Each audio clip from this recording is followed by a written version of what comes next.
Muy buenos días para todos. De nuevo es un gusto y un honor estar con ustedes en línea laboral. Muy contento de que don Eduardo Garro haya aceptado la invitación que le formulamos. Para las personas que no nos escucharon en el programa anterior, les dejamos saber que nos acompaña don Andrés Chávez en los controles, que le agradecemos a él muchísimo y también a Radio Colombia por este espacio que nos brindan. Y en cuanto a don Eduardo, pues destaca como un experto en comunicación y en resolución alternativa de conflictos. Ha sido consultor con más de 30 años de experiencia, si no más, corregirme, ¿verdad? Sí, algo cercano a 30 años. Es también copartícipe en la redacción de la Ley 7727 y en el programa de su implementación. Y es miembro destacado del Consejo Directivo pues, de una organización de la cual formo parte, que se denomina el Centro Autónomo RAC Laboral, que aborda precisamente este tipo de temas de resolución alternativa de conflictos en el ámbito laboral. El programa de hoy se va a dirigir, porque así lo hemos acordado Eduardo y yo, a una continuación del programa de la semana pasada, en el sentido de cuál es la mejor, más puntual, más efectiva intervención de un conflicto laboral. ¿Será acaso los tribunales de justicia? No lo descartamos. ¿Será acaso un mecanismo institucionalizado de resolución alternativa de conflictos, como existen tantos centros formales de resolución de conflictos que alcanzan a través de sus acuerdos la condición de cosa juzgada material? ¿Qué quiere decir esto? La equivalencia a una sentencia, ya sea por vía de un acuerdo total o un acuerdo parcial. Hay dentro de las organizaciones laborales, porque así lo ha permitido nuestra legislación, distintas instancias también un tanto formales de resolución de conflictos. Me refiero a la Junta de Relaciones Laborales,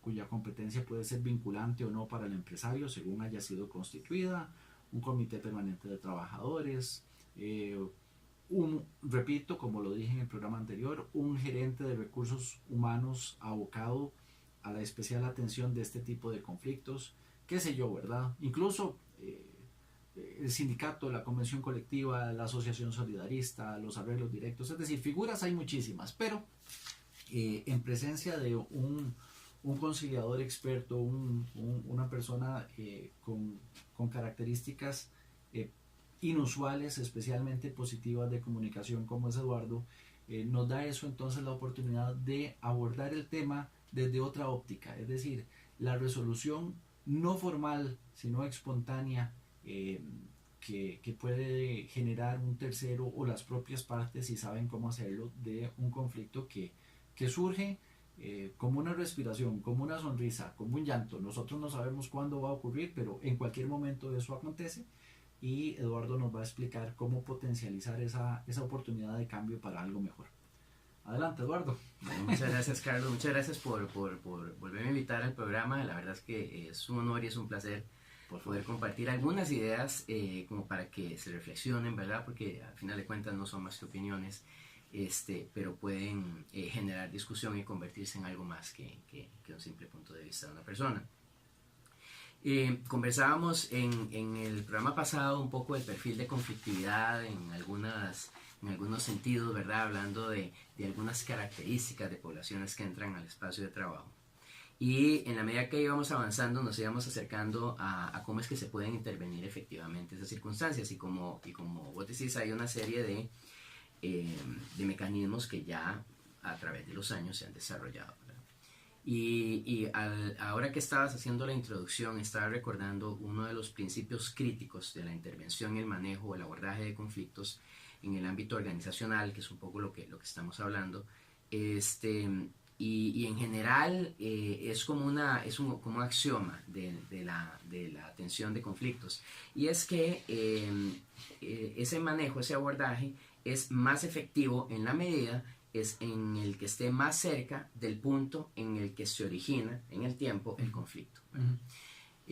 Cuando nosotros pensamos que o tenemos acceso solamente a mecanismos que estén en alguna medida formalizados, como puede ser alguna de estas instancias que mencionabas hace un momento, desde la Corte hasta los comités de relaciones laborales o instancias similares, estamos también aceptando que va a transcurrir un periodo de tiempo entre el momento que el conflicto se empieza a formar y el momento que se convierte ya en un intercambio claro y directo de ataques y defensas que eventualmente llevan esa circunstancia a una de estas instancias. Porque, digamos, a estas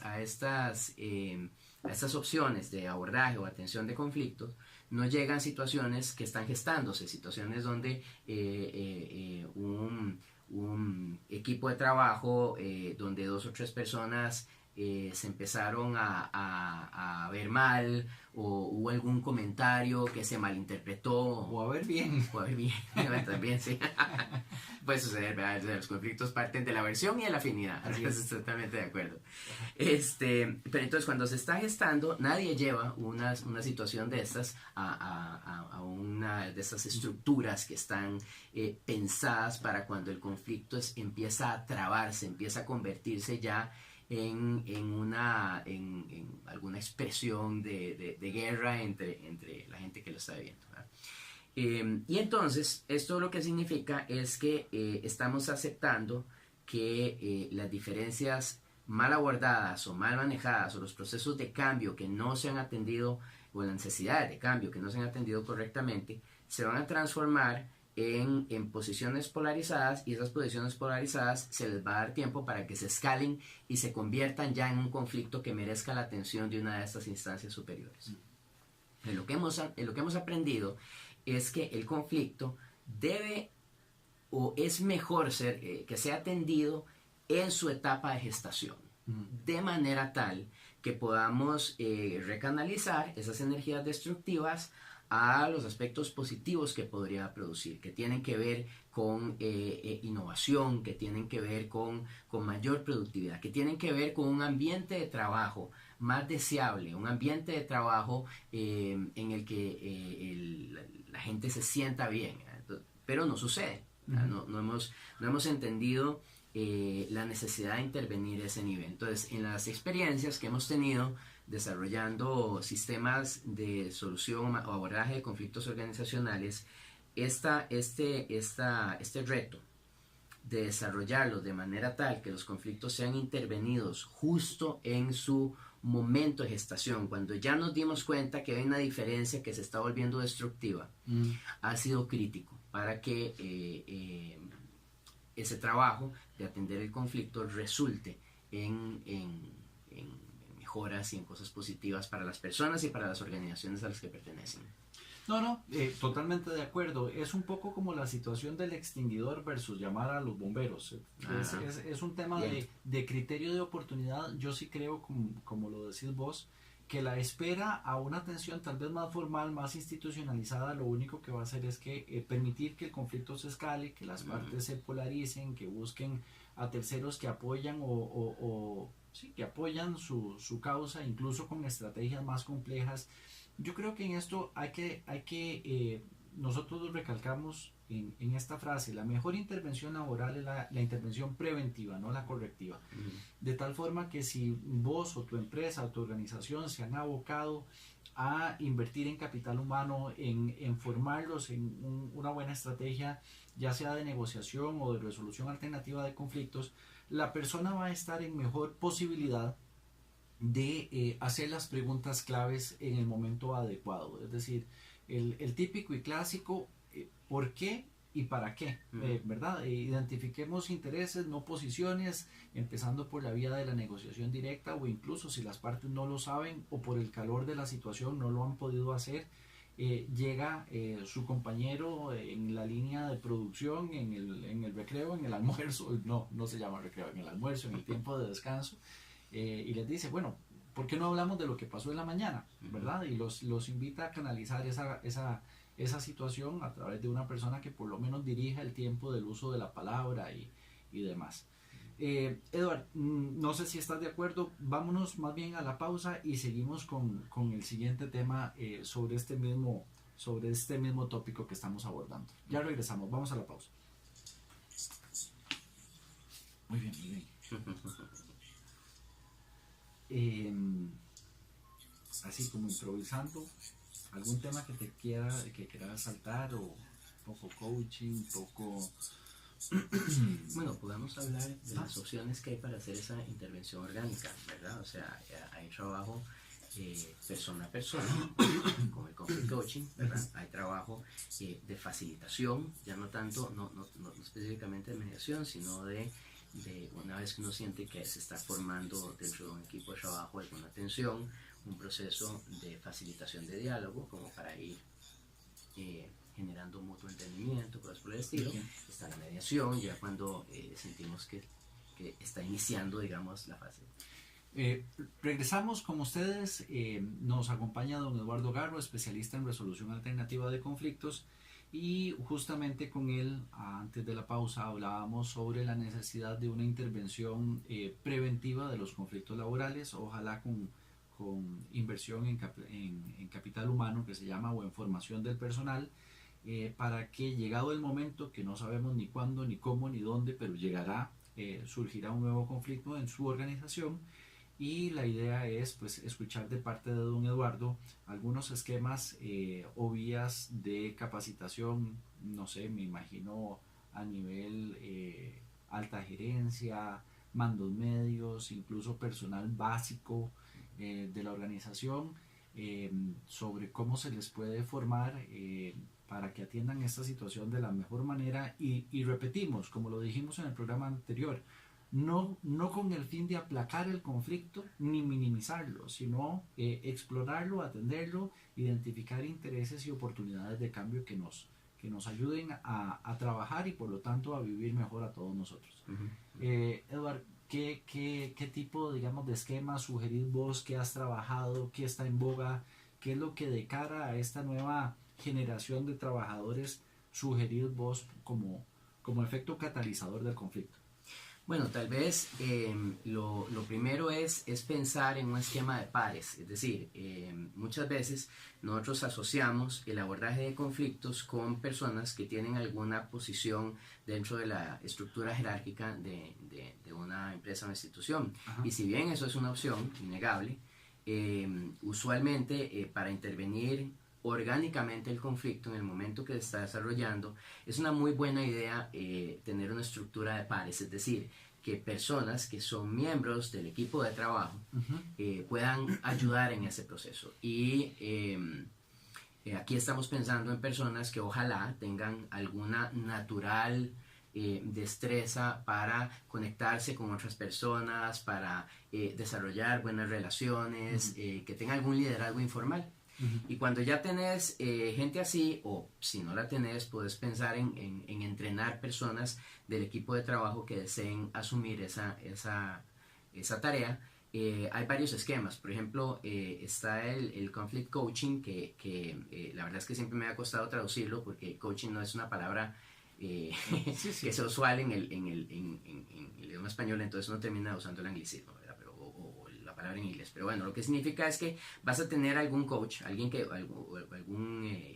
guía, algún mentor de conflicto, que una vez que nota que se está formando una tensión, trabaja individualmente con las personas que están envueltas. No necesariamente se sienta con todos los protagonistas del conflicto, sino que puede dirigirse a uno o dos y empezar a trabajar. Y es una persona que también sabe cómo utilizar ciertos recursos que hay en el medio, porque a veces para llevar un mensaje se necesita que ese mensaje venga de alguna persona en relación a la cual se tiene confianza. Entonces el coach de conflictos busca personas que puedan ayudar a transmitir ese mensaje hacia uno o más de los protagonistas del conflicto, ayudar, como pensabas hace un momento vos o expresabas hace un momento vos, a empezar a separar la posición que se tiene de las razones por las cuales esa posición resulta satisfactoria, ¿verdad? Y ayudarle a organizar un poco sus ideas y sus emociones para que pueda abordar esa diferencia constructivamente, sin necesidad de que haya un tercero en medio de ese diálogo. A veces, ¿no? No, perdón, Edward, para sumar a lo que decís, es muy importante dentro de la estructura del coaching mediador dentro de las empresas, tener en cuenta que ese coach observa a las personas no en función de sus resultados hasta ese momento obtenidos, sino en función de su potencial.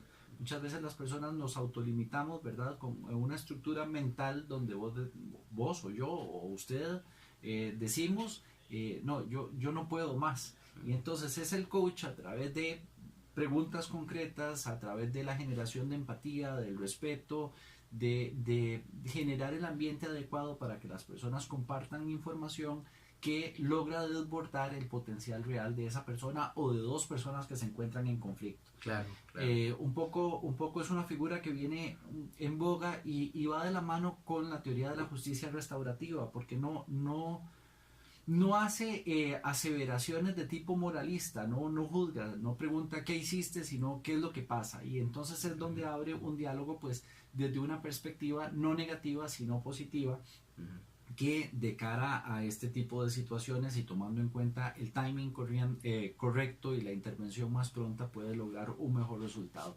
En cuanto a ese esquema de coach de resolución alternativa de conflictos en materia laboral, te pregunto, ¿se nace mediador? ¿Se enseña a ser mediador? ¿Qué has aprendido vos al respecto? ¿Qué se puede hacer? Una empresa que no haya del todo ingresado en este ambiente de resolución alternativa de conflictos, ¿cuál es el ABC, el 1, 2, 3 de lo que debe de hacer para que su empresa marche mejor y sea una empresa más armónica?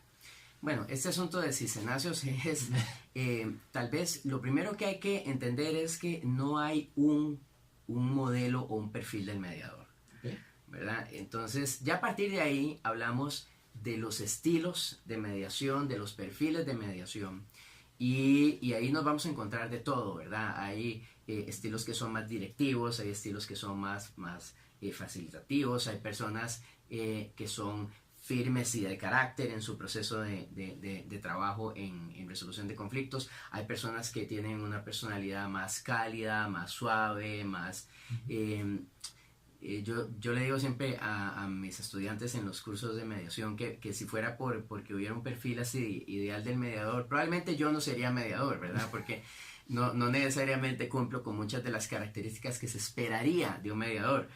Y lo que hemos entendido es que no se trata tanto de si tenemos una persona que tenga un set de naturales destrezas, sino que más bien se trata de personas que pueden adecuar sus fortalezas, que todos tenemos fortalezas, ¿verdad?, a la intervención, eso sí, de cierto tipo de conflictos, porque algunos estilos van a funcionar bien con cierto perfil de conflictos y otros no, ¿verdad? Entonces, ya a partir de ahí tenemos algunas ideas, ¿verdad?, de que en general todos podríamos hacerlo, aunque sabemos que no todo el mundo tiene la disposición, que ya eso es otra cosa.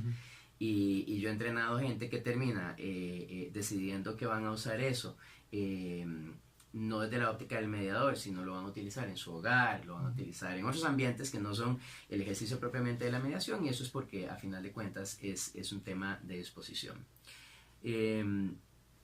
Aquí entramos un poco en lo que más se persigue hoy día en el ambiente de trabajo, que son las habilidades blandas, ¿verdad? ¿Ah, sí? La conducta, la capacidad de escucha, la capacidad empática, ¿verdad? Es cómo nosotros podemos potencializar lo que ahora más vale. Olvídense del conocimiento, olvídense de los títulos, eso por ejemplo, en el caso concreto de la computación, lo que se aprendió hasta hoy, si no tenés la capacidad de innovar y adaptarte a nuevas tecnologías, seguramente en 5 o 6 años no más ya no va a funcionar. Menos. Pero sí, correcto. Igual creo yo que pasa en el ámbito de la resolución de conflictos laboral, que es multidisciplinaria. O sea, nosotros tenemos que ser personas que seamos capaces de resolver un conflicto independientemente del ámbito productivo en el que nos desenvolvemos. Llámese ganadería, servicios, comercio, exportación, importación, ¿verdad? Costa Rica es un país que ahora se está distinguiendo por ser ya no tanto agrícola, sino un país que ofrece servicios. Y al ofrecer servicios hay una interacción personal tal vez muchísimo más cercana, y volvemos al tema de la tecnología también que nos acerca. Tenemos que tener estructuras mentales que sean proclives a una resolución de conflictos casi a flor de piel, casi naturalmente. No reaccionar, digamos, a un ataque con otro, ni mucho menos. Edward, sobre este punto de cómo mantener una estructura sólida de formación y de atención de conflictos, algo que destaque dentro del bagaje inmenso de opciones que hay, que vos sugirás como primera alternativa, o incluso, no lo hemos dicho ni en este ni en el programa anterior, tus vías de contacto, que es muy importante. No sé si estás hoy por hoy con disponibilidad, con aptitud para formar. Sé que lo haces en el Colegio de Abogados actualmente, con una nueva, sí, correcto, una nueva generación de mediadores. Pero si usted necesita que Eduardo pues tenga un contacto con usted en su empresa y le ayude, tal vez sea una buena oportunidad para transmitir ese mensaje, Eduardo. Bueno, te agradezco un montón. Básicamente yo estoy trabajando un poco a través del Colegio de Abogados y su Centro de Solución de Conflictos, y el Colegio de Psicólogos y su Centro de Solución de Conflictos. Entonces un poco por ahí es que se han estado canalizando las actividades que he estado realizando, y bueno, si en algo desde esa óptica podemos ayudar o colaborar, por supuesto que con mucho gusto. Sí quería hacer una observación sobre algo que planteabas hace un momento, porque me pareció interesante. A veces uno piensa que lo que necesita es capacitar al equipo de trabajo, y yo no excluyo eso es una opción bien válida. Lo que hay que entender es que si uno logra capacitar a un grupo de personas que empiecen a hacer intervenciones, esas personas, al hacer sus intervenciones, van a desarrollar también procesos formativos que son, a veces, pensaría yo, mucho más sólidos, porque son sobre la experiencia directa, que van transformando las capacidades blandas de las personas que han estado en un conflicto, y que a través del apoyo, la ayuda, el mentoring, el coaching, la facilitación o la mediación de alguien más, evolucionan sus destrezas y se van convirtiendo cada vez en personas con fortalezas más claras en el tema de resolución de conflictos. Yo pienso que la experiencia de manejar efectivamente una situación, o abordar efectivamente una situación de conflicto, es el entrenamiento más extraordinario que podemos recibir cualquiera de nosotros. Y por eso es que también hay que tomar en cuenta que esa intervención va a producir, no solo para quien está en una situación de formación de conflicto, sino para la institución, al tener personas con destrezas cada vez más sólidas, cada vez más fuertes. Sí, correcto. Es como una autocrítica. Yo creo que también el patrono que ofrece este tipo de espacio tiene que ser pues consciente de que los conflictos y el diálogo constructivo pueden implicar también algún tipo de reestructuración de lo que él ha creado, claro, supuestamente como perfecto, y debemos de enseñar con el ejemplo, ¿verdad? Qué difícil es formar a los empleados para que cuando te traigan una propuesta, el rígido como empleador seas vos. Yo creo que debe ser un esquema en cascada o multijerárquico para que el asunto camine bien. Claro. Edward, sobre ese aspecto, ¿alguna experiencia destacada, algún punto donde haya destacado una oportunidad de conflicto que vos sabés, híjole, esto pudo llegar a algo muchísimo mayor y dichosamente pudo ser intervenido? Me parece que la combinación abogados-psicólogos es la correcta, porque tiene un poco de los dos ámbitos. Para ser mediador hay que ser un poco psicólogo y un poco abogado, me parece a mí, y creo que estás trabajando en los nichos adecuados. Psicólogos, abogados, trabajadores sociales, en muchos casos economistas, administradores de negocios, sociólogos, qué sé yo, personas que se especialicen en diferentes ámbitos que en equipo pueden ayudar a abordar conflictos muy efectivamente, ¿verdad? No es un asunto, como se ha pensado, exclusivamente de abogados, sino que es más que eso, ¿verdad? Incluso toca el tema de género y edad y raza, en fin. Eduardo, ha sido una oportunidad enorme. Qué dicha que viniste. En cualquier momento, pues, poder regresar. Esta es tu casa y estamos muy contentos de lo que nos has enseñado. Mil gracias. Carlos, muchas gracias por la invitación y muchas gracias a todos ustedes por escuchar un poco estas ideas, cuyo único objetivo es que las reflexionen y las mejoren. Enhorabuena. Nos escuchamos la próxima semana. Mil gracias.